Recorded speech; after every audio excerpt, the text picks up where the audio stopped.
All right, this is Chapter 9, Emergency. Cy gave us the same boring speech about safety once a year. No one really paid much attention to it. But after the alien meteorite crash and the rover incident, Cy was now on a personal mission to make sure everyone was up to date on emergency protocols.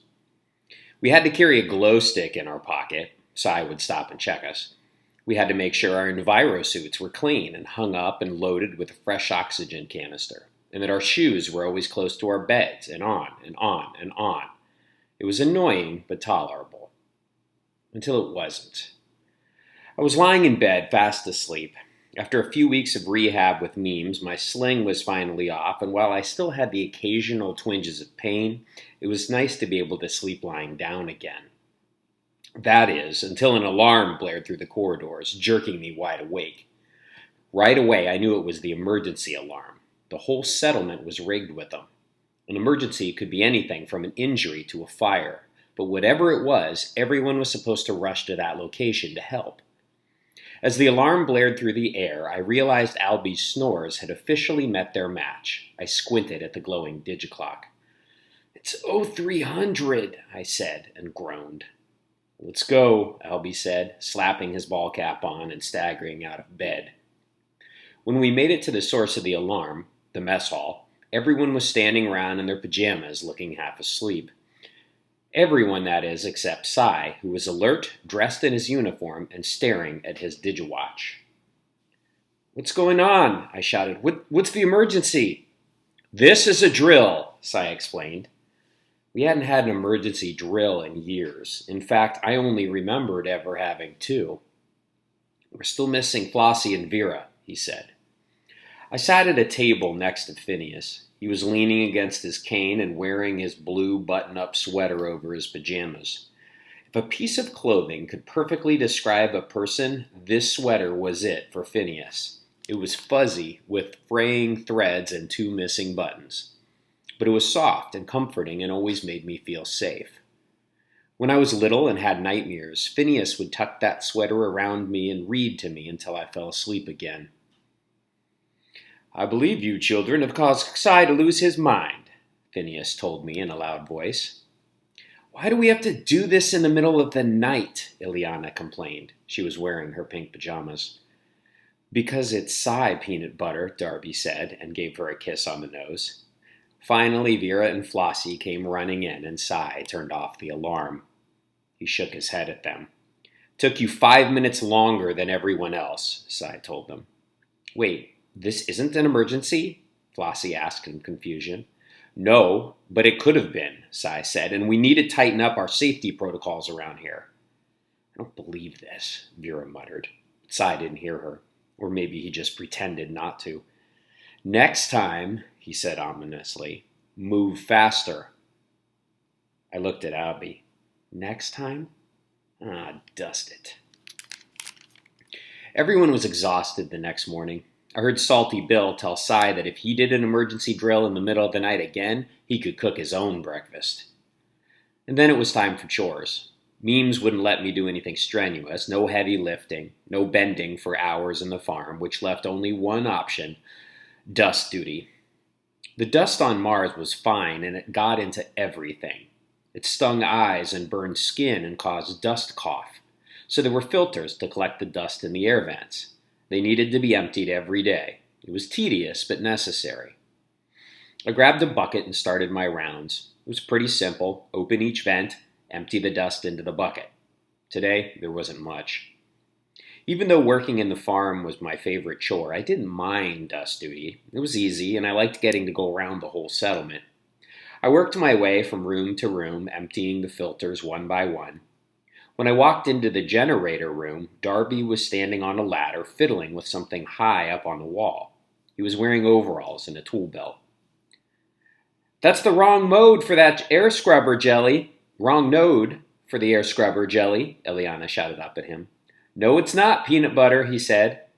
Now on Earth, Darby had been a general contractor, which meant that he could fix just about anything. "I'm telling you, it's the wrong one," she said with her hands on her hips. "I replaced them 3 seasons ago, remember?" he said as he climbed down. "Did you put it in the record?" Eliana asked. Darby gave her a hopeful smile. Maybe? Now the record was where changes and improvements to the settlement were recorded. Because while most of the grown-ups could do a little of everything, cooking, gardening, plumbing, each one had a primary responsibility. If that person was unavailable, the record would help someone else figure out what to do when something broke. You're hopeless, Eliana said with a wry smile. What am I going to do with you? Keep me? He asked before he swooped in and kissed her. Ew, yeah, time to get moving. My next stop was the algae farm. Phineas was puttering around in the hydroponics section. How are the carrots coming along? I asked him. Do you think they'll be ready in time? Yes, he said. Wait, which reminds me, I've got something for you. You do? I asked as I followed him back to his cluttered office. Yeah, I forgot I even brought it with me, he said, handing me a wooden box. I opened the lid, and inside were paper cards.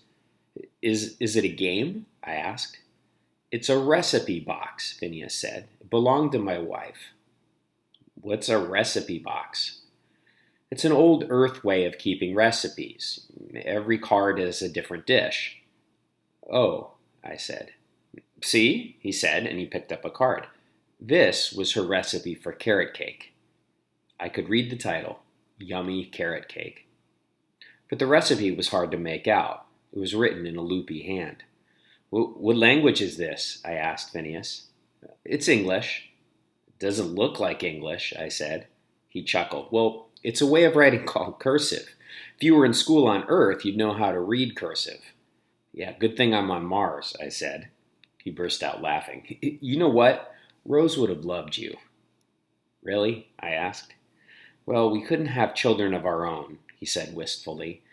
It was our greatest regret.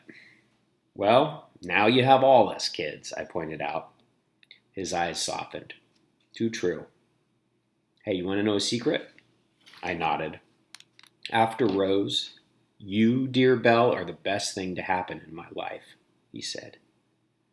Well, after Leo, you're the best thing to happen in my life, I told him. He shook his head and smiled. My last stop was the train tunnel. The train connected all of the settlements. It had been built as a joint project by the 5 founding countries, the U.S., France, Finland, Russia, and China. They'd attempted to build a train track on the surface, but complications caused them to have to move the whole thing underground. And Phineas was right. It was an engineering wonder. Too bad we didn't use it anymore. When I slid open the door to the train tunnel and stepped inside with my bucket, an icy blast of air hit my face. The tunnel was kept pressurized but not heated, and the air smelled rusty. I snapped a glow stick and held it up, and there in the darkness was our train, Percy. Ileana had named it after an Earth didgereel about talking trains. Percy was designed to hold cargo because most of the early investors wanted to mine Mars for its riches, opals, gold, iridium, palladium, and other minerals. Even though we weren't permitted to visit the other settlements, Ileana still made sure that the train was in working order. When we were younger, she would even let us drive it. We never went far, just to the second curve and then back. One time I honked the horn as we went around the curve, and someone farther down the tunnel honked back. Trey and I always wondered which country the person was from. My stomach was growling. It was nearly lunchtime, so I stopped reminiscing and got to work emptying the filter. I was about to leave when I saw something out of the corner of my eye. I squinted into the inky blackness of the tunnel and then froze when something stared back at me. Something with glowing green eyes. Except people didn't have glowing eyes, but I bet aliens did. What do you think, Bobby? The bucket fell from my hand, spilling dust. Could the aliens have survived the crash and somehow gotten into the tunnel? Were they even now infiltrating our settlement? Would they eat us or turn us into mushrooms or something even worse? Although what really could be worse than being turned into a mushroom? And what did they look like? Did they have big teeth and sharp claws? Were they slimy? Did they spit poison? My head was spinning. I was getting ready to make a run for it when I blinked, and the eyes disappeared. I held up my glow stick. looking around the shadows, but there was nothing. Had that even been real, or did I just imagine the whole thing? Before I could investigate, an alarm started blaring. No doubt it was Cy with another one of his emergency drills. I left the tunnel, and as I made my way forward toward the alarm, I saw Trey and Vera and Flossie walking down the corridor. No one was in a hurry. That my helper was helping. No one was in a hurry. I fell into step with them. I think this is Cy's way of punishing us for the whole rover thing, Flossie said. We're going to be doing emergency drills for the rest of our lives, Vera said bitterly. While there had been no more middle-of-the-night drills, we'd had 2 alarms this week. The source of this one was the generator room, but when Flossie went to open the door, it didn't budge. She said. It's locked. What do we do? I asked. Beats me, Vera asked. So we just stood around and waited for somebody to tell us what to do.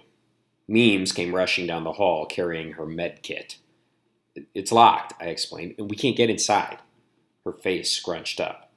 Locked? That doesn't make any sense. Well, it is, Vera said, jutting out her chin. Cy just wants to torture us. Meme banged on the door. Hello? Anyone in there? No one answered, and the alarm kept blaring. Maybe the alarm malfunctioned, Meme said. Just then, Phineas came down the corridor. He was moving more slowly than usual, using one hand to steady himself with the cane while the other touched the wall.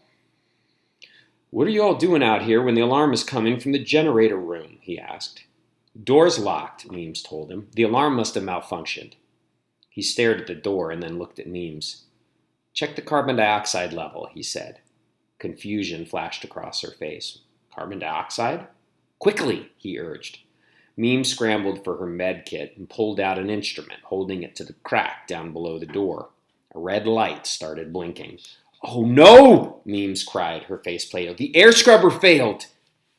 Now every room had a carbon dioxide sensor. If it detected the main dangerous amount of carbon dioxide, it locked the room to protect the rest of the settlement. Help me open the door, Memes ordered quickly. They probably passed out from the carbon dioxide. We pushed at the door again and again, but it was heavier than it looked. None of us were strong enough. Then Albie's big body was barreling down the hall. He was wearing his envirosuit and carrying his helmet. What's going on? He yelled. Cy said he'd meet me topside. The air scrubber failed and they're locked inside, Memes shouted. We can't open the door. Move, Albie ordered, putting the thin helmet over his head. He took a few steps back and threw himself at the door, and it crashed open. Maybe he would make a good football player. And on the floor were the motionless bodies of Cy, Eliana, and Darby. Hurry, Phineas shouted. Get them out and shut the door. Albie dragged them out, and with quick efficiency, Memes put masks on them and hooked them up to the oxygen. Eliana was the first one to open her eyes. She seemed confused and tried to pull off the mask. Memes batted her hands away. Keep breathing, she encouraged. A heartbeat later, Darby groaned. Oh, my head is killing me. And then Cy took a deep, labored breath, but didn't open his eyes. Oh, sit rep, he ordered in a hoarse voice. He whispered in a hoarse voice. The air scrubber failed. You almost died, Memes said, her voice rising. All of you almost died. Darby looked at his wife and grabbed her hand. Are you okay, Peanut Butter? She looked at him tiredly. I told you that was the wrong node, Jelly.